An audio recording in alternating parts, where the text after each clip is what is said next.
दोस्तों, दिल थाम के बैठ जाइए, अपने आंसुओं को बहने की इजाज़त दे दीजिए, क्योंकि कल रात झनक में जो हुआ है, वो सिर्फ एक टीवी सीरियल का एपिसोड नहीं था, वो एक इमोशनल सैलाब था जिसने हम सबको बहा दिया। झनक ने ऋषि को साफ साफ कह दिया, मैं तुम्हारे साथ कोई रिश्ता नहीं रखूंगी। लेकिन उसकी खामोश आंखों के पीछे जो तूफान था, जो दर्द था, और फिर नूतन माँ को याद करके उसका वो बिलख बिलख कर रोना। अगर आपका दिल भी इस ट्विस्ट से कांच की तरह टूट गया है तो रुकिए, क्योंकि आज आपकी अपनी ड्रामा क्वीन पूजा लेकर आई है 22 अक्टूबर 2025 के उस एपिसोड का ऐसा पोस्टमार्टम जो आपको हंसाएगा, रुलाएगा और सोचने पर मजबूर कर देगा। तैयार हो जाइए, ये राइड बहुत लंबी और बहुत इमोशनल होने वाली है। हाय दोस्तों, मैं हूँ आपकी पसंदीदा, आपकी अपनी ड्रामा क्वीन पूजा, और आपका बहुत बहुत स्वागत है मेरे चैनल पर, वो जगह जहां हर ड्रामा को हम माइक्रोस्कोप के नीचे रखकर उसकी चीरफाड़ करते हैं, ढेर सारे प्यार और मस्ती के साथ। लेकिन दोस्तों, आज कोई मजाक नहीं, कोई छोटी मोटी बातें नहीं। आज हम सीधे कहानी के उस गहरे कुएं में उतरेंगे जहां इमोशंस, आंसू और टूटे हुए सपने भरे पड़े हैं। कल का झनक episode, oh my God, star plus वालों, क्या करके मानोगे, मेरा तो पूरा टिश्यू बॉक्स खत्म हो गया। अगर आपने ये माइलस्टोन एपिसोड मिस कर दिया है तो टेंशन लेने की कोई बात नहीं, मैं हूं ना। मैं आपको एक एक सीन, एक एक एक्सप्रेशन, एक एक डायलॉग ऐसे सुनाऊंगी जैसे आपके कानों में सीधी टेलीकास्ट चल रही हो। और हाँ, इस इमोशनल सफर पे निकलने से पहले वो जो लाइक का बटन है ना, उसे नीला कर दो, और सब्सक्राइब का बटन उसे तो तोड़ ही दो, क्योंकि ये कहानी डिजर्व करती है। तो चलिए, लाइट्स, कैमरा और इमोशनल एक्शन। एपिसोड की शुरुआत होती है एक बेहद खूबसूरत लेकिन उदास लोकेशन से। सोचिए, शाम का ढलता हुआ सूरज, आसमान में नारंगी और बैंगनी रंग घुले हुए हैं। सामने एक शांत झील है जिसका पानी भी शायद आज ऋषि के दिल की तरह ठहरा हुआ है। इसी शांत माहौल में ऋषि के अंदर एक बवंडर चल रहा है। वो बेचैनी से अपने बालों में हाथ फेर रहा है, कभी इधर टहलता है, कभी उधर। उसकी आंखों में एक अजीब सी बेकरारी है। और फिर कैमरा पैन होता है और एंट्री होती है हमारी झनक की। उसने शायद एक सिंपल सा कॉटन का सूट पहना है, लेकिन उसकी मौजूदगी में एक ऐसी गरिमा है, एक ऐसा ठहराव है कि माहौल और भी गंभीर हो जाता है। वो धीरे धीरे चलकर ऋषि के सामने आकर खड़ी हो जाती है। ऋषि की आवाज कांप रही है, झनक, तुम आ गई। झनक की नजरें सीधी हैं, लेकिन उनमें एक खालीपन है। क्यों बुलाया है मुझे यहाँ ऋषि? हमारे बीच कहने सुनने को अब कुछ बाकी नहीं रहा। दोस्तों, यहीं से वो सीन शुरू होता है जो इस शो के इतिहास में लिखा जाएगा। ऋषि एक गहरी सांस लेता है, जैसे अपनी पूरी जिंदगी की हिम्मत जुटा रहा हो। वो कहता है, बाकी है झनक, बहुत कुछ बाकी है। मैं अब और झूठ नहीं बोल सकता। मैं अदिति का पति हूँ, ये सच है। मैंने उसके साथ फेरे लिए हैं, ये भी सच है। लेकिन मेरे दिल की हर धड़कन पर तुम्हारा नाम लिखा है, ये सबसे बड़ा सच है। मैं तुमसे प्यार करता हूँ झनक, आई लव यू। ये 3 शब्द बोलते हुए ऋषि की आंखों से आंसू छलक पड़ते हैं। वो इंसान जो हमेशा सबको बचाता आया था, आज खुद अपने प्यार के सामने हारा हुआ खड़ा था। लेकिन दोस्तों, हमारी झनक फौलाद की बनी है। एक पल के लिए उसकी आंखें भी भर आती हैं, वो अपने होंठ भी भींच लेती है, लेकिन फिर वो खुद को संभालती है। उसकी आवाज में दर्द था, लेकिन फैसला अटल था। बस करो ऋषि, अपने इस प्यार का नाम देकर मुझे और कमजोर मत करो। ये प्यार नहीं, एक गलती है, एक ऐसी गलती जिसे हम दोनों को मिलकर सुधारना होगा। तुम अदिति के हो और यही सच्चाई है। मैं तुम्हारे और उसके बीच की वो कभी नहीं बनूंगी। ये कहानी, ये रिश्ता यहीं इसी पल खत्म होता है। ऋषि टूट जाता है।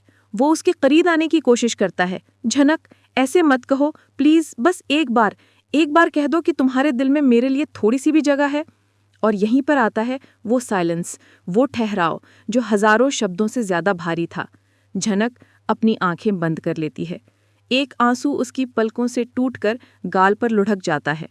वो धीरे से कहती है, जगह थी ऋषि, लेकिन उस जगह पर अब मैंने अपने सिद्धांतों की, अपने आत्मसम्मान की दीवार खड़ी कर दी है, और वो दीवार अब कभी नहीं टूटेगी। तुम अपनी जिंदगी में आगे बढ़ो और मुझे मेरी जिंदगी में आगे बढ़ने दो। ये कहकर झनक एक पल भी नहीं रुकती। वो मुड़ती है और वहां से चली जाती है। ऋषि उसे पुकारता रह जाता है, झनक झनक, लेकिन उसकी आवाज़ झील की खामोशी में खो जाती है।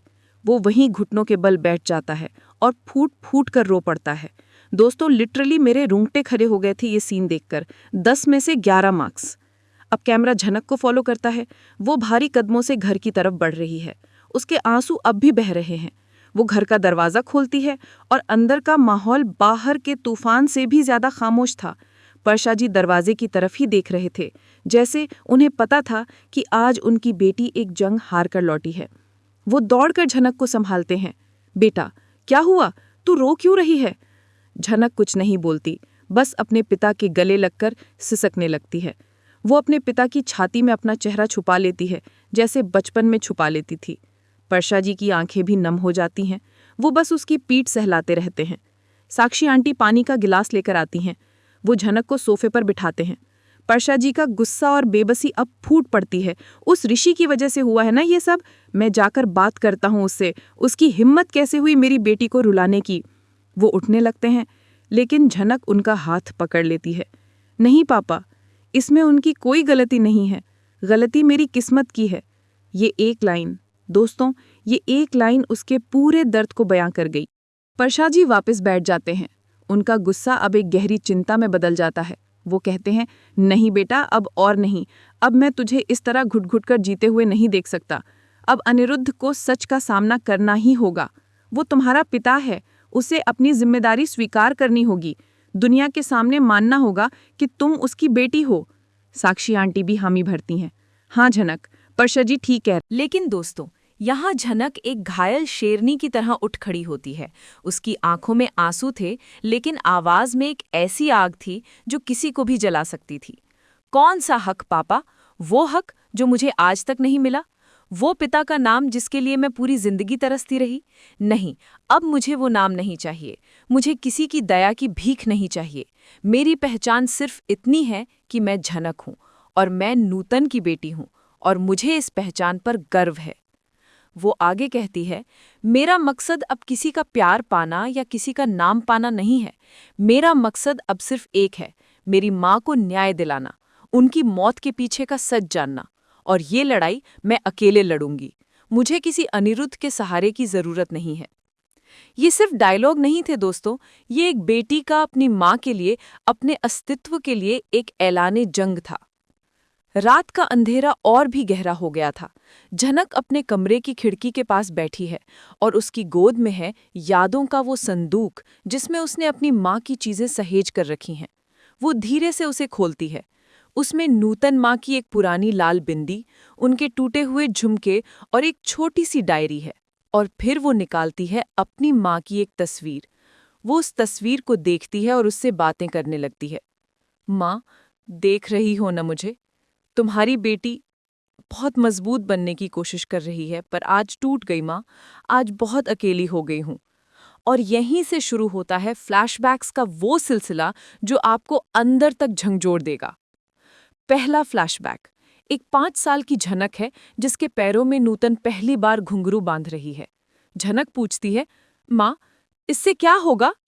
नूतन मुस्कुरा कर कहती है, बेटा, ये सिर्फ घुंघरू नहीं है, ये मेरी आत्मा है जो हमेशा तेरे पैरों के साथ नाचेगी। दूसरा फ्लैशबैक, तेज बारिश हो रही है। झनक स्कूल से लौट रही है और डर रही है। तभी नूतन अपनी साड़ी का पल्लू फैलाकर उसे बारिश से बचा लेती है और कहती है, जब तक मैं हूं तुझ पर कोई आंच नहीं आने दूंगी। तीसरा फ्लैशबैक, नूतन झनक को डांट रही है, तूने फिर से खाना नहीं खाया, कमजोर हो जाएगी। और फिर प्यार से अपने हाथ से उसे निवाला खिला रही है। ये यादें जैसे जैसे स्क्रीन पर आती हैं, झनक का रोना और तेज होता जाता है। वो सिसकते हुए कहती है, आपने तो कहा था आप कभी मुझे छोड़कर नहीं जाओगी, फिर क्यों चली गई माँ? मुझे आपकी बहुत ज़रूरत है। ये सीन इतना पावरफुल था, इतना रियल था कि एक पल के लिए मुझे लगा ही नहीं कि मैं कोई सीरियल देख रही हूँ। मुझे लगा मैं किसी की असली जिंदगी का दर्द देख रही हूँ। पांचवां सीन, शक के बादल और आने वाले तूफान की आहट। और जब हम यहाँ इमोशंस में डूबे हुए थे, मेकर्स हमें ले गए ऋषि के घर। अदिति की हालत खराब थी। वो लगातार ऋषि को फोन कर रही थी। तभी कमरे में तनुश्री आती है। भाभी, आप अभी तक सोई नहीं? भैया कहाँ हैं? अदिति घबराहट में, पता नहीं तनु, फोन भी बंद आ रहा है। मुझे बहुत अजीब लग रहा है। ऐसा पहले कभी नहीं हुआ। तनुश्री, अरे आप भी ना किसी क्लाइंट मीटिंग में फंस गए होंगे, आ जाएंगे, आप टेंशन मत लो। बूम।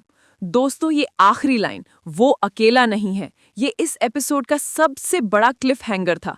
अदिति के मन में शक का कीड़ा पूरी तरह से घुस चुका है और अब ये कीड़ा उसकी शादीशुदा जिंदगी को कैसे खोखला करेगा, ये देखना दिलचस्प होगा। फ्यू, क्या एपिसोड था! लिटरली एक इमोशनल सुनामी।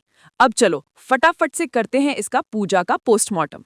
आज का डायलॉग ऑफ द डे जाता है झनक को, जब वो कहती है, जगह थी ऋषि, लेकिन उस जगह पर अब मैंने अपने सिद्धांतों की, अपने आत्मसम्मान की दीवार खड़ी कर दी है। वाह, इस एक लाइन में प्यार, दर्द, मजबूती और फैसला सब कुछ था। परफॉर्मेंस ऑफ द वीक, बिना किसी शक के ये अवार्ड जाता है झनक का किरदार निभाने वाली एक्ट्रेस को। उस लड़की ने अपनी आंखों से एक्टिंग की है।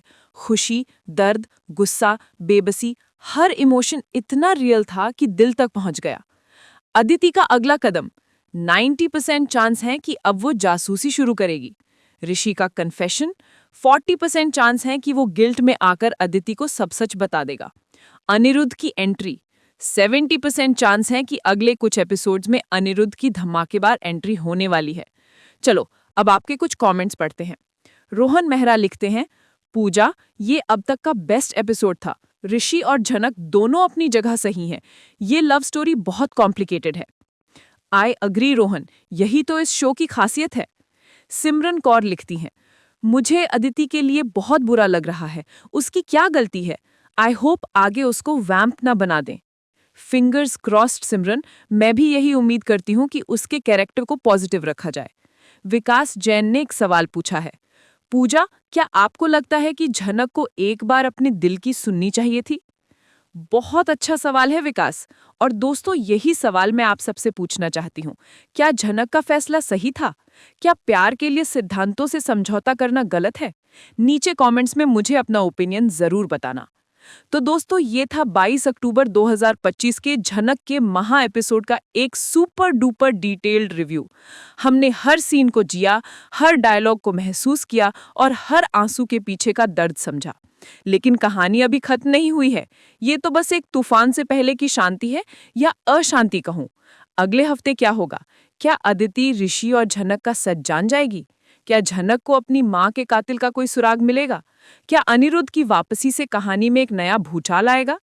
इन सभी सवालों के जवाब आपको मिलेंगे मेरे अगले वीडियो में, जिसका टाइटल होगा झनक स्पॉयलर्स अलर्ट, अदिति का तांडव, अनिरुद्ध के अतीत के 3 खौफनाक राज।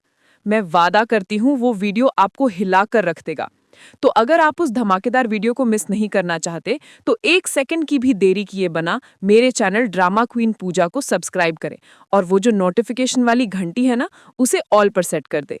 इस वीडियो को अपनी झनक गैंग के साथ अपनी फैमिली के व्हाट्सएप ग्रुप में आग की तरह फैला दो।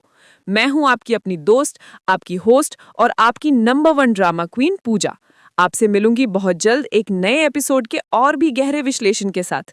तब तक के लिए अपना ख्याल रखिए, खूब सारा ड्रामा देखते रहिए और मुस्कुराते रहिए। Bye bye, love you all.